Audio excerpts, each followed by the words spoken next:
All right. Hello. Nope. Something. All right. Hey, are we good? Can you guys hear me okay? Bright, can you hear me? Good. It's all that really matters. All right, we're going to get started. I wanted Constance to be able to limp over very slowly and not feel left out. Okay, good morning. It is another week in December that we've been allowed to meet outside, which is pretty incredible. I think it's going to warm a little, maybe. It's not.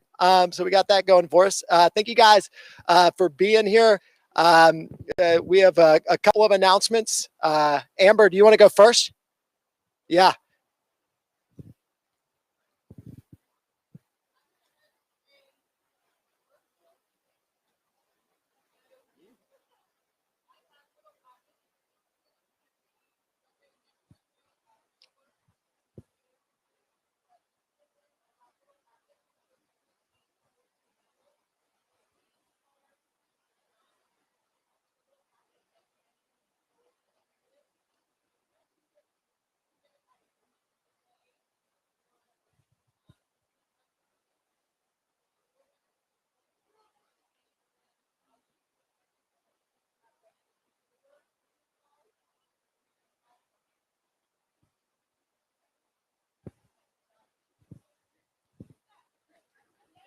This is very fancy. This is the Finer Things Club. If you've been looking for it, this is it for you. No, it's super exciting. It's really smart. It definitely fits with the idea. You guys have probably, if you've heard anything from me the past few weeks, harping on this idea of like community is vastly important, and we can find it during this time. It just takes a little more creativity, whether that's being outside, whether that's virtual tea tastings, things like that. But it is important. It's important to stay connected and important to have good moments together. And so I'm super excited, especially if you like tea, if you're a tea person, get engaged around that. The other thing I wanted to talk to you guys about is our Christmas Eve service. So we are having a Christmas Eve service. We will have it in person. If you don't make it in person, we're going to pre-record because our Christmas Eve service is going to be at the Brickyard. If you guys are familiar with the Brickyard on the square, there's a few reasons why we wanted to do that. I felt like it was important, especially this Christmas Eve, to make sure that we remembered that it was still an important time, and doing something somewhere else kind of maybe helped that a little bit.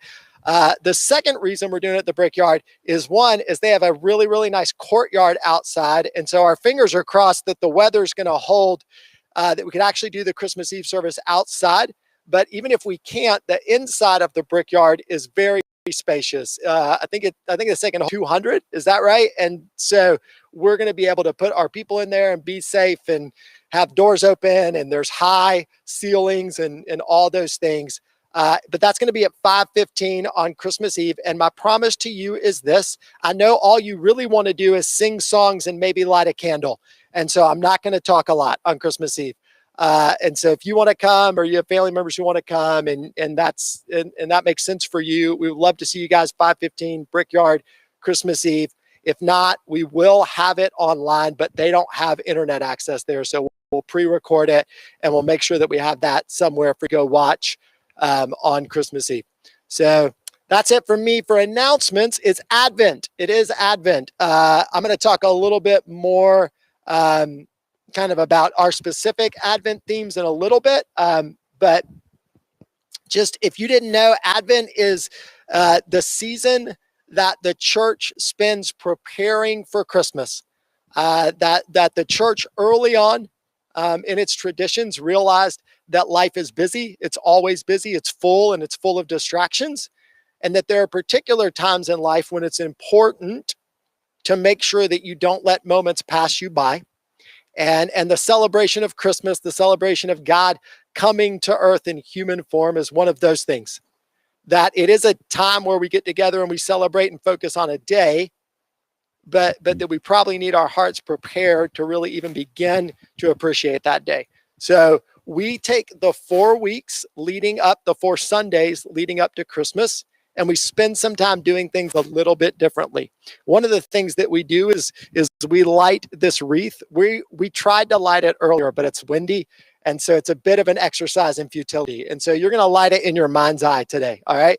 But we also spend some time looking at some scriptures and sharing reflections. And so this week, Nancy is going to come up. Are you ready? She's going to come up and she's going to read a passage to you guys and share a short reflection on that. And then she's just going to pray and then we'll worship. Is that good? All right.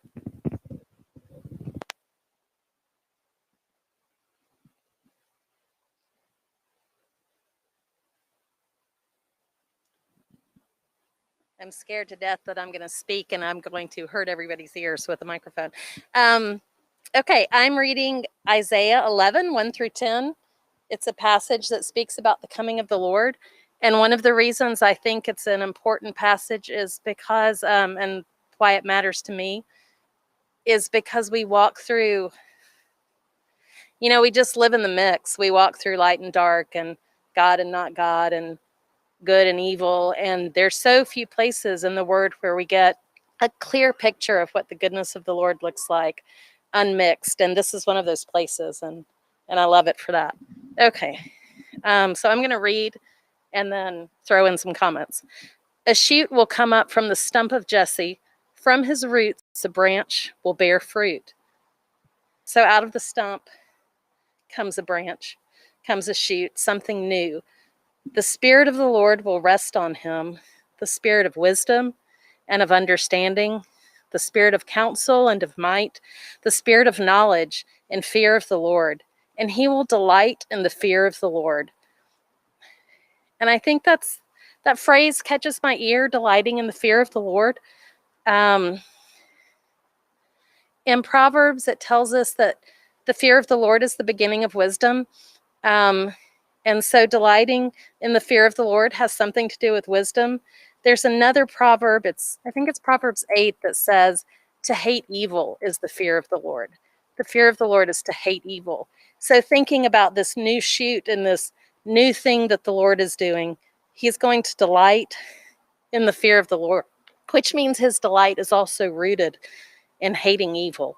I think it was Lizzie who shared recently that the verse from Romans, where it says, love must be sincere, hate evil, and cling to what is good. So the beginning of wisdom, hating evil, loving sincerely, it all travels together, and it's the Lord's delight. So the Spirit of the Lord will rest on him, the Spirit of wisdom and of understanding, the Spirit of counsel and of might, the Spirit of the knowledge and the fear of the Lord. And he will delight in the fear of the Lord. He will not judge by what he sees with his eyes or decide by what he hears with his ears, but with righteousness he will judge the needy. With justice he will give decisions for the poor of the earth. He will strike the earth with the rod of his mouth. With the breath of his lips he will slay the wicked. Righteousness will be his belt, and faithfulness the sash around his waist. And here comes the picture of what is so different for us. The wolf will lie down with the lamb.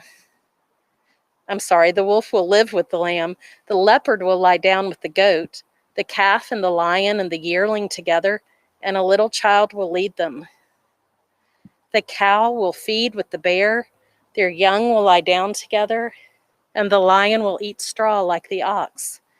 The infant will play near the cobra's den, and the young child will put its hand into the viper's nest. That one still causes me to flinch.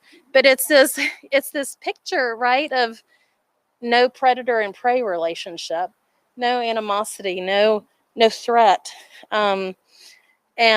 But I think that's so ingrained, like living in the mix is so ingrained. I really do still flinch when it says the child will put his hand into the viper's nest. And this verse I love, they will neither harm nor destroy on all my holy mountain, for the earth will be filled with the knowledge of the Lord as the waters cover the sea. And that's what we're waiting for. So in that day, the root of Jesse will stand as a banner. So he starts out as a shoot, and here he's the root. He's the before and the after. He will stand as a banner for the peoples. The nations will rally to him, and his resting place that he shares with us and what we're waiting on, his resting place, will be glorious. Let's pray. Lord, we thank you that you are accomplishing this resting place. You're accomplishing where there is no predator or prey, that you will judge with righteousness and faithfulness, and that you love, Lord, that you delight in the fear of the Lord. You delight in wisdom and love and hating evil. And I pray, Lord, that as we wait for you, that our hearts would love what you love, that we would hate the evil, that we would cling to what is good, and that your wisdom would grow in us, and that we would look like you as we walk through the mix and wait on you. In Jesus' name I pray. Amen. Hey, there are song sheets. If you want one, we found that it was too hard to kind of broadcast that outside. If you're watching online, it'll come up on the screen for you, but there are song sheets in that basket if you would like them. And if you guys will stand with us for worship, we'd appreciate it.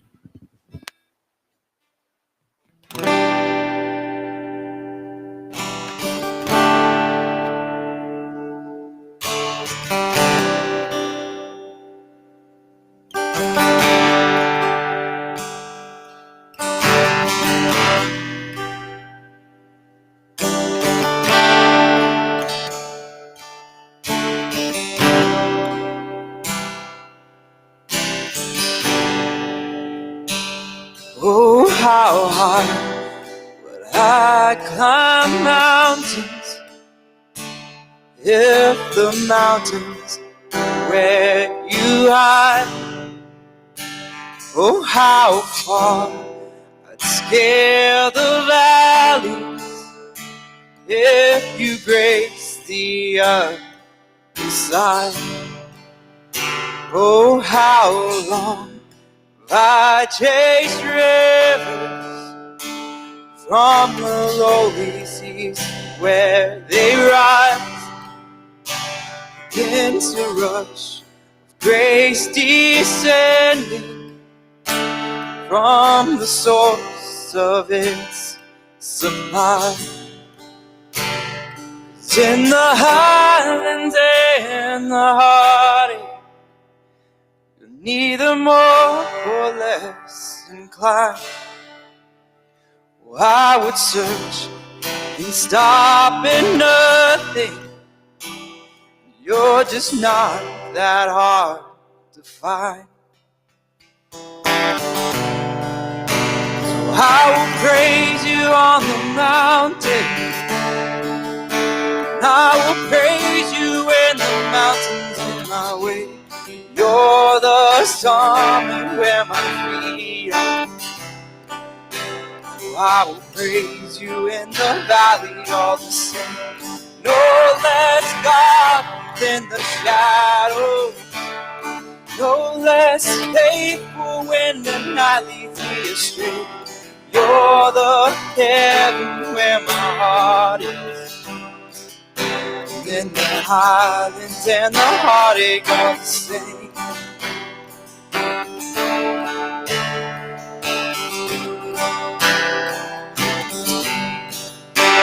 Oh, how far beneath your glory does your kindness extend the path, from where your feet rest on the sunrise to where you sweep the sinner's path. How fast would you come running just to shadow me through the night? Trace my steps through all my failures and walk me out the other side. Who could dare ascend that mountain, the valley hill called Calvary, before the one I call Good Shepherd, who like a lamb was slain for me? So I will praise you on the mountain, I will praise you when the mountain's in my way. You're the summit where my feet are. So I will praise you in the valleys all the same. No less God within the shadows. No less faithful when the night leads me astray. You're the heaven where my heart is. In the highlands and the heartache all the same. Whoa, whoa, whoa, my song of sins. Whoa, whoa, whoa, whatever I walk through, wherever I am, your name move mountains, wherever I stand, wherever I walk through the valley of death, I'll sing through the shadows, my song of sin. Whatever I walk, wherever I am, your name can move mountains. Wherever I stand, wherever I walk through the valley of death, I'll sing through the shadows, my song of sin. Song of sin. Whoa, whoa, whoa, my song of sin. Whoa, whoa, whoa. From the bravest of all valleys come the pastures we call grace. A mighty river flowing upwards from a deep but empty grave. I will praise you on the mountain. I will praise you when the mountain's in my way. You're the summit where my feet are. So I will praise you in the valleys all the same. No less God within the shadows. No less faithful when the night leads me astray. You're the heaven where my heart is. And the highlands and the heartache are the same. Whoa, whoa, whoa, whoa, whoa, whoa. Thank you. You can have a seat.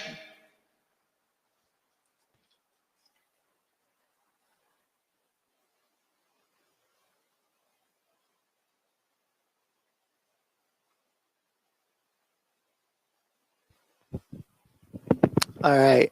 So really quick, I want to address something. I did not have coronavirus. There's a little rumor maybe out there, or a little thought out there that maybe we'd been exposed or something like that had gone on. So last week, I want to share. I have other thoughts on this that I'm still trying to kind of collect a little bit on, but just to share with you guys briefly. So last Saturday, Jane and I found out that we had been around somebody who had been around somebody who had tested positive for coronavirus, and then we also found out that the person that we had been around seemed to be showing some symptoms. And so Saturday night, I had to sort of figure out what I was going to do about that. And for me, you might have made a different decision. I don't know. But for me, it kind of came down to this idea of what are we here to do? And that we are here to continue to provide opportunities for life-giving people, especially through Christmas. And so for me, what Sunday came down to was I could come and be wrong about maybe having the coronavirus, and then we would effectively probably have to shut everything down for at least 2 weeks. I would have exposed all of the people that could have picked up my slack. Or I could not come and be wrong and then just feel a little silly and stupid and overcautious. And so I just opted for the second one. And you guys crushed it. Maggie stepped up. Lizzie and Lou were Lizzie and Lou. No surprise to that. Lindsay Coleman. And then all of you guys kind of stepped up and had service. And here's a really cool thing that came out of that. So I've been pushing hard this idea of Advent Anywhere, that no matter what your limitations during this season, especially, that we all have an opportunity to prepare our hearts for the reminder of the coming of Jesus.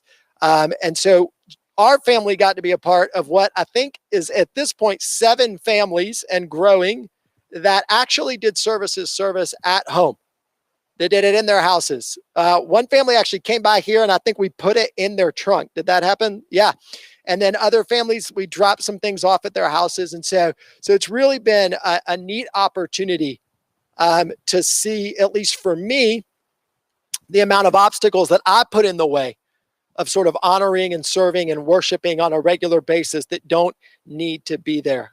So in a lot of ways, it was encouraging. Like I said, I have other thoughts on that, but I did want to share with you guys a little bit about that because some people had asked me some questions. So it is Advent. We spend Advent. We take a break from what we usually do, which is preach through books of the Bible. And instead, we look at 4 different themes during Advent. We've done this. This is our 2nd year of doing this. The same 4 themes. I think they're important. We didn't come up with them. We stole them from this thing called Advent Conspiracy. And Advent Conspiracy, everybody loves a good conspiracy, right? Especially right now. Advent Conspiracy is really this idea of people conspiring to remember what Christmas is really about. And so there are these 4 themes that we deal with: worshiping fully, giving more, spending less, and then loving everyone. So those are the things that we try to focus on. Last week, we embodied the idea of giving more during the season of Advent. We're going to talk a little bit about that today, but today we're actually going to talk about spending less. And so your kids are going to hang out with you for a little bit through the first round. We're going to do some Q&A, and through the first round, if you're 8th grade and under, you're going to hang, and then that's probably as much of me as you can stand. And so you can go with Maggie after that. So coronavirus has stopped a lot of things. That's not surprising, right? It has changed things. It has stopped things. It has put the brakes on things, but it has not stopped Christmas spending. Just in case you were wondering. In 2020, consumers in the U.S., so I'm going to talk about us and we and all that. And what I mean is not the people here necessarily. What I mean is people who celebrate Christmas in the United States. So in 2020, consumers in the United States are expected to spend approximately $850 per person on average on Christmas gifts.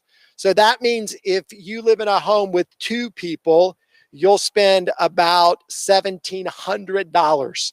If you live in a home with 4 people, you'll spend, so that's on average on Christmas gifts. And that's roughly the same amount that we spent last year per person.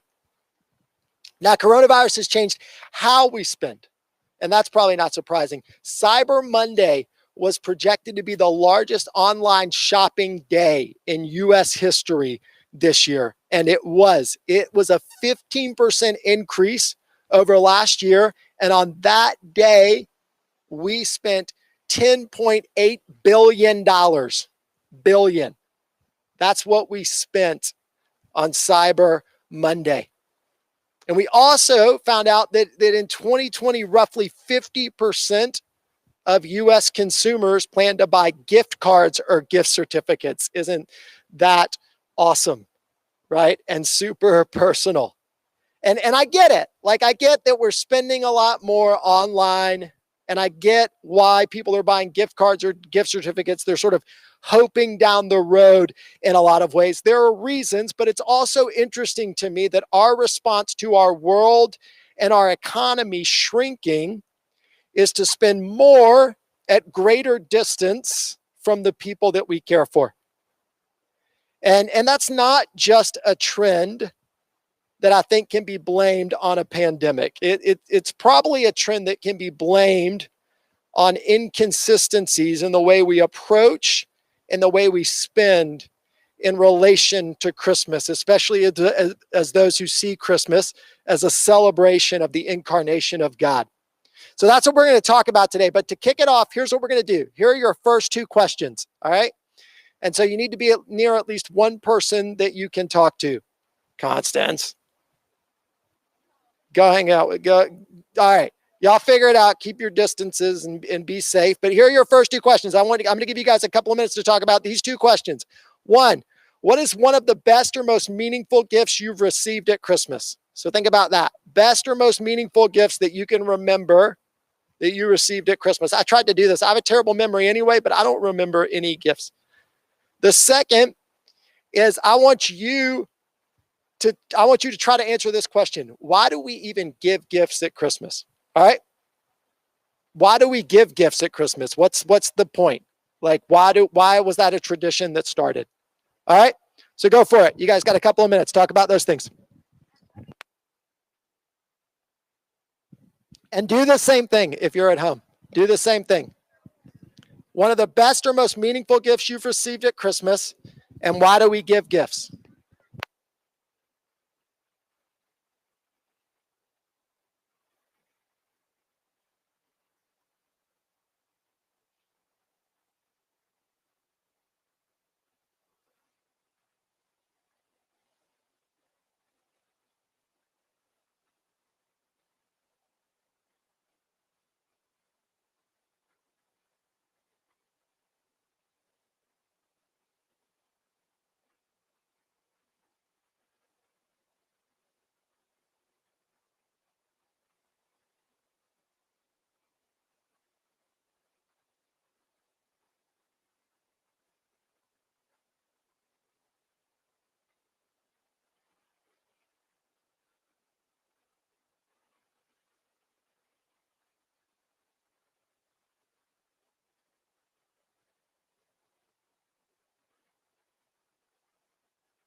All right. All right. We don't have all day. No more minutes. All right. That was good. You got a sampling of answers. So somebody who had a good, meaningful gift. Who had one? Who had a good, meaningful, like memorable gift? Not a Roomba. I heard a Roomba out there. That does not count. It does keep giving. Did anybody have one? Will, what was yours? A computer. All right. It did work well because of COVID. That is good. All right. Anybody else have one? I know for me, I have a couple of things that from Emma that she drew for me that were just meaningful around us that I keep that are super important to me. And then what's funny is like one of my favorite gifts from Will is a coffee mug that says on lake time. Do you remember getting me that? And I don't go to the lake that often. And I don't know why I'm on lake time, but I remember thinking like he thought I have a chance to get a gift for a dad, and this is a dad gift. And so that was good. The meaning behind it was this is my dad. So, all right, maybe. All right. So who wants to take a shot? Why do we give gifts at Christmas? Who wants to take a shot? Yeah. Okay. Yeah. The wise men, right? Like, so that is one of the reasons. That's one of the sort of more popular ideas. And it is really cool. When we talk about gift giving today, that is something you can draw from. The gifts that the wise men gave to Jesus were super symbolic and they were meaningful. And we won't go into all that today. And I know for us, we used to do a thing when our kids were younger where we said, we'll get you 3 gifts because we shouldn't get more presents than Jesus on his birthday. It was kind of a good rule of thumb. But actually, the reason we give gifts at Christmas, here you go, a little bit of a history lesson for some of us, is that it comes from a Roman practice of a festival called Saturnalia. And in Saturnalia, they would celebrate the Roman god of Saturn. And it was this week-long full of parties and gift giving and stuff like that. And it took place in December, or took place in what we know as December. And so Christians saw this party, and as Christianity became more popular in the Roman Empire, they said, man, we don't like Saturn, but if we take this away, we're going to be known as the people who took away this awesome week of celebrating and of gift giving. And so basically what they did is they converted Saturnalia to Jesus, which is a pretty cool practice. They said, we want to connect with these people. We want to reach out to those who don't church, which is a very Highlands thing to do. And so I thought you guys would think that was interesting. At least I did. And so as a way to redeem what was good about a pagan practice, they took it and they used it to reflect an ultimate truth. And so, I don't know, take that for what it will, right? And so our gift giving, even our Christmas gift giving, was initially developed as a way to shine light to the world, as a way to be a city on a hill, as a way to say to the world, yeah, giving gifts is great, but there's even something better and something more important that it can point to. And that's why today we're talking about how we spend and how we give. Here's what we're not talking about today. We're not talking about saving money. Saving money is good, but that's not what we're talking about. We're not talking about spending less money, but buying more things. That's what I grew up in. If you buy the generic version of it, you can get more bang for your buck. That's not what we're talking about. We're not talking about essentialism. That's a real popular thing over the past few years. I have a friend who was talking to me about that the other day. That's the idea of like, we pare everything down because that makes us more meaningful. That's a fine thing, but that's not what we're talking about. And let me be clear. We're not talking about spending less money so you can give Highlands a big gift for Christmas, okay? Sometimes that's what that can become. And that's not what we're talking about. If you want to give Highlands a big gift for Christmas, I will not stop you, but that's not what we're talking about today when we say spend less, but give more. Here's what we believe. We believe that the transformation of the Spirit is the best thing that can happen to a people or a community, and that we live Spirit transformed, abundant lives when we're living in a way where we feel most loved and we're excelling at loving others. And spending less but giving more is a way to do that. A beautiful gift has power to change how we see the world. You've experienced that. You've been given something that gave you hope. You've been given a gift that let you know that you were loved, that let you know that you were known. And a beautiful gift can change us, and it can grow us, and it can be used to shine light. A gift well given demonstrates care for the person to whom it is given. And it lets them know that they're loved and known. And when we talk about spending less but giving more at Christmas, that's what we're talking about. So we're going to look briefly at a passage in Matthew 6 that's not a Christmas passage. And we're gonna look at it in 3 chunks, and then we're going to talk about that. So if you're 8th grade or below, you can go with Maggie now. And then the rest of you guys, Matthew 6, I'm starting in verse 19. If you want to pull that up. It's Jesus talking. This is the Sermon on the Mount. He's saying a lot of things about meaning and purpose. And this is what he says in verse 19. He says, some people store up treasures in their homes here on earth. This is a short-sighted practice. Don't undertake it. Moths and rust will eat up any treasure you may store here. Thieves may break into your homes and steal your precious trinkets. Instead, put up your treasures in heaven, where moths do not attack, where rust does not corrode, where thieves are barred at the door. For where your treasure is, there your heart will be also. So Jesus is saying, essentially, there are competing treasures in our lives. There is something that competes in our lives to be treasured, to be cared about, to be valued above all other things. And one side of that competition is just simply not going to last. How many of us, when we were trying to remember Christmas gifts, like how many of you guys were embarrassed by how few Christmas gifts you can actually remember? Right? There's so much stuff that we get. And even in the moment that we think is important, and then there's so much stuff we get that even in the moment we don't think is important, but somebody felt obligated to give it to us, but it doesn't even make it a year.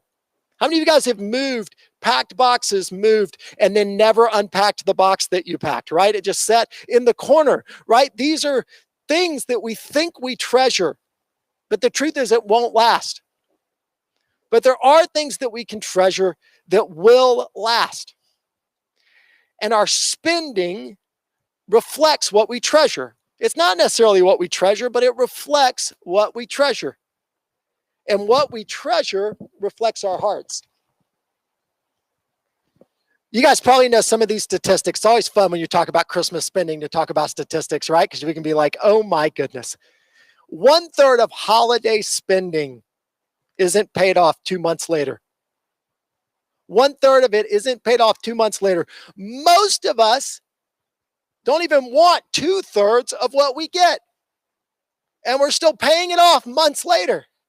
We don't ask for it, but we feel like we have to spend it. We spend on average $12 billion a year on Christmas on things that we mostly don't want.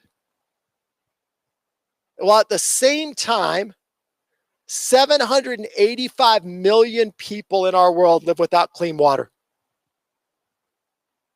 Did you guys know that for $40, you could give one of those people clean water for a year? We spend $12 billion. Diseases from dirty water kill more people every year than all forms of violence, including war. 43% of the deaths that come from dirty water are children under 5 years old. And access to clean water and basic sanitation can save around 16,000 lives every week. We could do that with all kinds of things. You know, Lizzie and Lou and I were talking this morning. One of the things we're doing for Christmas Eve is a coat drive for the kids at Lockheed, because their clothing, what do they call it? It's not a pantry. What's it called? Clothes closet, I guess, at the school is just empty from jackets. There are more jackets right now in my closet that I don't wear than there are at Lockheed for kids who need them. And I'm not saying any of that to make us feel guilty. I'm saying it to make us be aware that our gifts cannot just be reflective of what we could spend or even what we can't spend, but they should be reflective of what we treasure, right? They should be reflective of what the God that we're celebrating at Christmas treasures. And do you know what God says he treasures at Christmas? Relationships. That's what God says he treasures at Christmas, because God so loved the world that he sent his son. That's what God treasures. Our gifts should be a reflection of treasuring relationships, of treasuring the opportunities that we have to let people know that we are aware and that we care. Here's something that is not good news for me. The only way to really give a thoughtful gift is to develop your skill as a listener. And I'm a great talker professionally. I mean, you might not say great, but I talk a lot. But we have to develop our skills to listen to the people we love and to the world around us if we want to be people who are able to maybe spend less but give more this Christmas. The gifts we give ought to reflect that we have been present more than we have bought presents. You like it? Right? Do I need to spell it? Yeah. The gifts we give need to reflect that we are present in our world. It's not bad to give. It's great to give. I love to give gifts. I love it. I love to receive them too. So if you're making notes, it's great. It's incredible. It's awesome. But it's supposed to mean that we have been present with people and present with the world that God has given us, and we see that as a gift. All right, here's the second round of questions. Here you go. Question 1. Who do you struggle to give the right gift to? For me, it's easy. It's Jane. It's Jane. She doesn't like me to say this, but she has probably returned 90% of the things that I've ever bought her. Who do you struggle to give the right gift to? And then I want you to answer this. What do you think that person really loves and cares about at their core? Who do you struggle to give the right gift to? And what do you think that person really loves and cares about at their core? All right, go ahead.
All right. So I'm going to tell you guys, you can keep talking about these things as you go on throughout your day, or you can just keep talking as I talk. You will, as you will. So I'm going to tell you guys, probably the best, and I think she would say this, probably the best gift I ever gave Jane was it last year or was it 2 years ago? I gave her this calendar, and I'd marked off date nights on the calendar.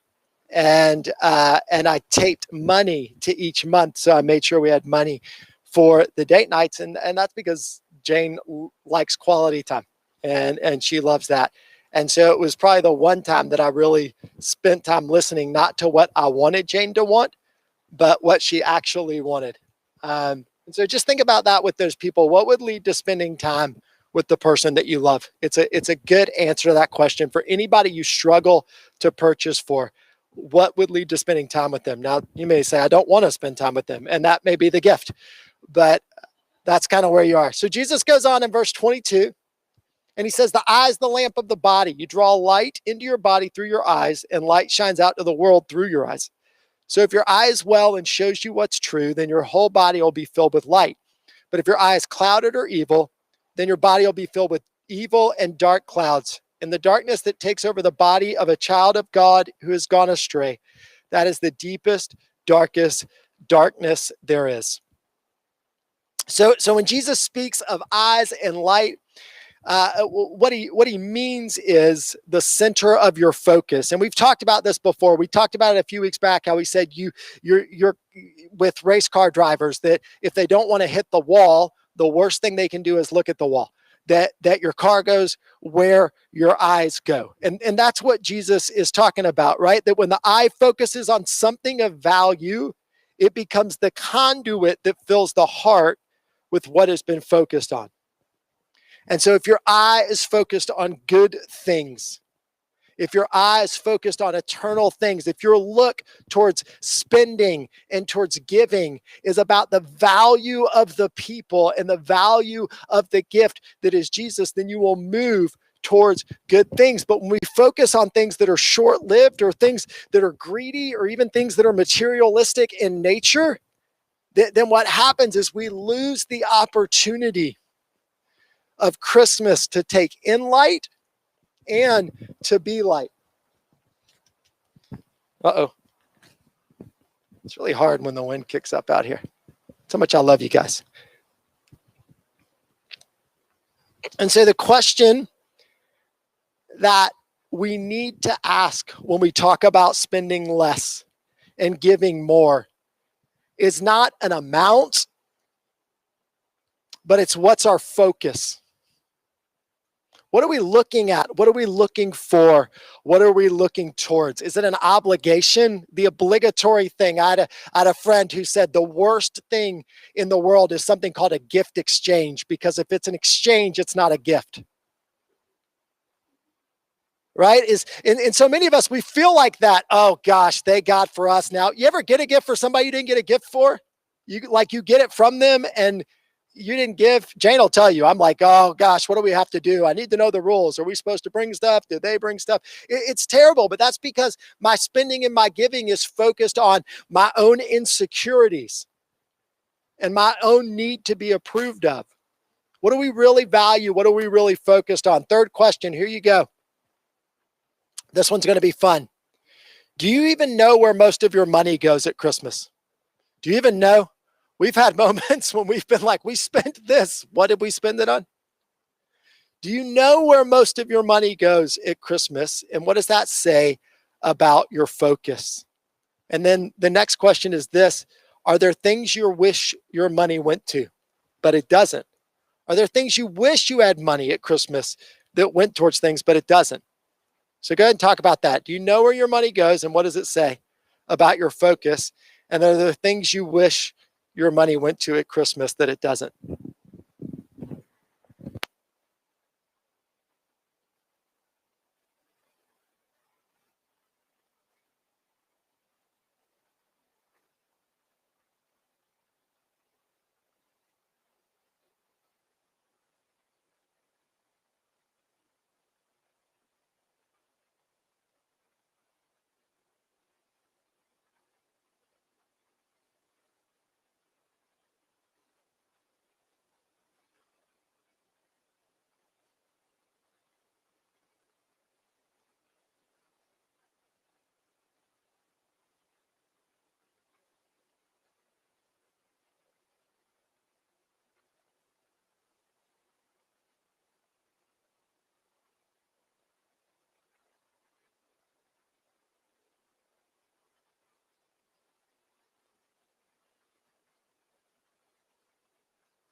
All right, we're wrapping around to the back end of this.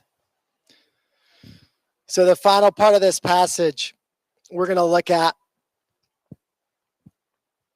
verses 24 and 25. Jesus brings it all home. And this is the why, is that he says, nobody can serve two masters. If you try, you'll wind up loving the first master and hating the second, or vice versa. People try to serve both God and money, but you can't. You must choose one or the other. Here's the bottom line. Do not worry about your life. Don't worry about what you will eat or what you will drink. Don't worry about how you clothe your body. Living is about more than merely eating, and the body is about more than dressing up. The reason spending poorly and giving less is a poor way to celebrate Christmas is ultimately because it's not reflective of the God who gives us everything we need. Right? Ultimately, when we try to overspend to sort of satisfy a lack, what it means is we don't think we have enough. And when we give less of ourselves and we give less of what we have because we're nervous or because we're afraid or because we're hurt by people, then it's a reflection again that we don't believe in this God who is so willing to give us everything that we need, that he gives his very self in the form of the most vulnerable human that you could imagine. It's a reflection that we don't know how much God is constantly providing for us and caring for us and taking care of every need that there's no amount of money that could ever satisfy. You know, I said at the beginning of this talk that we believe that we live most abundantly when we feel the most love and are excelling the most at loving others. And what happens on the holidays, what happens in Christmas is that like that kind of goes into overdrive, doesn't it? Like you get super, super hopeful. You're like, I'm going to be a good person. I'm going to, be nice to everybody, and you kind of get in that space. But really what's going on is often we're at our neediest in terms of needing to have that kind of love and needing that kind of love to be received. And we constantly feel this pressure and it just ruins us. We want so badly to be loved. We want so badly to love well. And when it doesn't go well, it crushes us, right? This is why holidays with family and stuff like that, you just start to feel all these pressures that are different than the rest of the year. We want to give extravagantly, but if you ever tried to give somebody a great gift at Christmas and it was received poorly, it's like getting hit with a fire poker, man, isn't it? And all of a sudden, all that giving that you wanted to do just tenses up and it blocks. And so we want to give extravagantly, but when it meets a poor reception, it hurts and we fall apart. We want to say there's no limits. And so we overextend ourselves financially, and the stress of debt is something we end up paying for in our relationships throughout the year. Right? Money problems are the number one stressor of intimate relationships. Some people spend the entire rest of the year paying off what they were trying to use money to make awesome relationships out of at Christmas. And in the midst of that, we've already admitted that most of these gifts we didn't even want in the first place. And even the ones we think we want are often forgotten or packed away or given away a few years later. And so the question when we talk about spending less, again, it's not a dollar amount. When we talk about giving more, it's not a number of gifts under a tree. It's thinking what's not wasted or forgotten.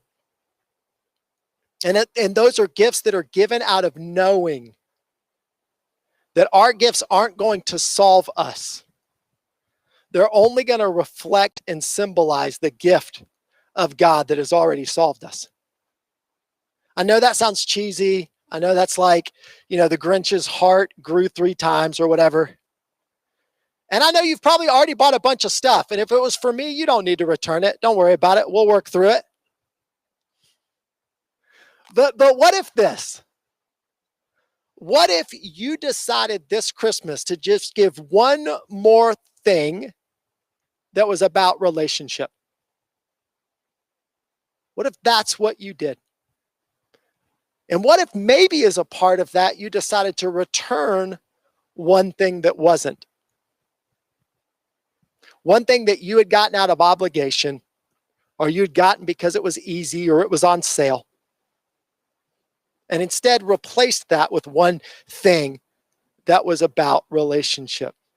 Here's an interesting thing that I read this past week about giving. This person said, if you really want to give to somebody, you find out what or who the person you love loves. If you really want to give well, find out what or who the person you love loves, and then do something for them. Right? Yesterday, a friend of mine invited me and Will and me, to his house where he forges knives in his garage. And I thought we were just going to go watch. And instead, he let Will forge a knife. And now, if you have problems with that as a parent, you come talk to me afterwards. But it was super cool. I'm just going to tell you, it was super cool. And Will got to, bang it out and shape it and do all these things. And I mean, I went home. I was so excited that my friend had done that for my son. And it was far better than if he had bought me a kitchen knife or bought a pocket knife or given me something or even just invited me out there. Right? It made a huge difference. It's a great way to give to somebody. So we're going to wrap it up. We're going to finish. And I want you guys to talk about two more things. And then Lou, like a son to me. And then Lou's going to close with a song. But here are the things I want you to talk about. Who are you going to pray or think about giving the one more gift to? And what or who do they love? Who are you going to pray about giving the one more gift to? And what or who do they love? Go ahead and talk about that.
Let's stand and worship.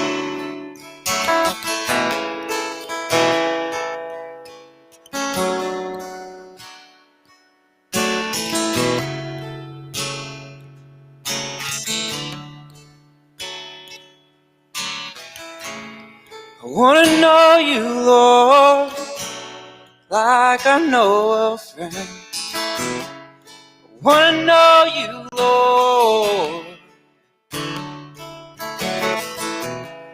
I want to know you, Lord, like I know a friend.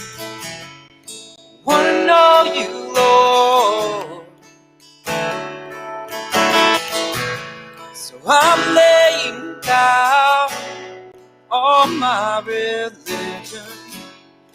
I'm laying down. I want to know you, Lord. I'm laying down all my religion. So I'm laying down. I want to know you, Lord.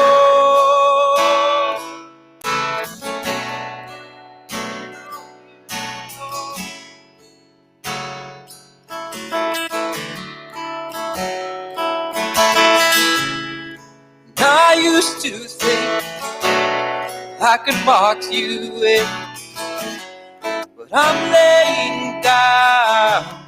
I want to know you, Lord.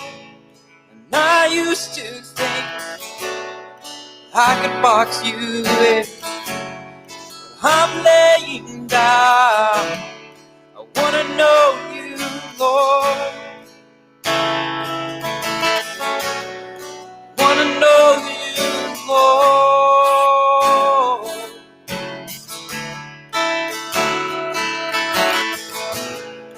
Lord, I've been told to be ashamed.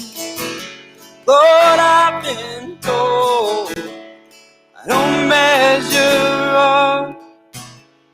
Lord, I've been told I'm not good enough. But you're here with me.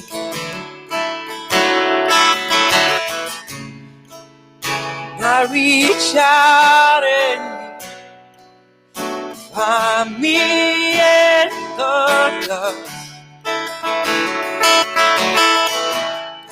You say no mountain country can separate us. I reach out. I reach out and find me in the dark. Say no mountain countries can separate us. I will rejoice in the simple gospel. I will rejoice in you, Lord. I will rejoice in the simple gospel. I will rejoice in you, Lord. You, Lord.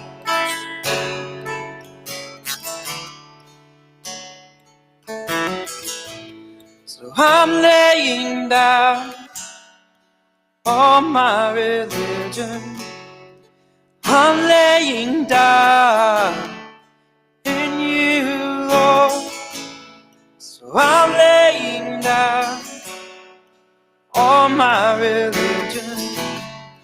I'm laying down. I want to know you, Lord.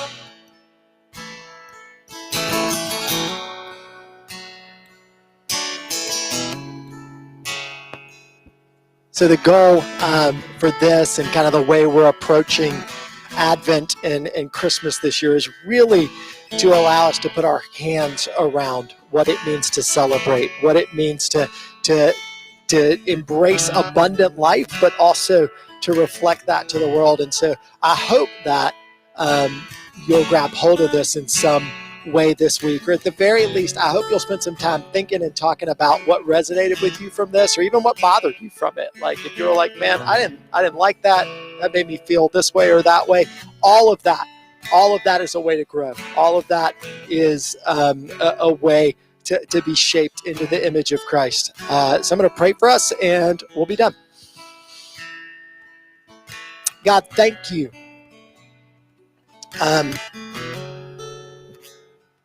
That when you thought of what we really needed, that you didn't just give us stuff that wasn't going to be meaningful in a year or in 10 years or in thousands of years, but that you gave us the gift of your son and the gift of relationship.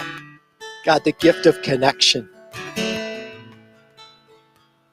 God, we just confess that it's hard. Like it does require a lot. It required a lot of you, and it requires a lot of us to listen well and to know and really to be able to step in. And sometimes, honestly, it's gift cards and gift certificates are easier, and there's nothing wrong with those if they are a reflection of those things. But God, we confess that sometimes we're just overwhelmed. We're overwhelmed by the things in front of us in terms of relationship, in terms of community, and we don't know what to do. And so, God, I pray that you would set our eyes on you, God, because I know that our actions will follow our eyes. I know that our hearts and our direction will follow our eyes. And so I ask in the next couple of weeks, Lord, as we lean into maybe a different kind of Christmas, but it's still Christmas at that, that our eyes would be set. We love you, and we thank you for your grace, and we thank you for this beautiful day. In Jesus' name, amen.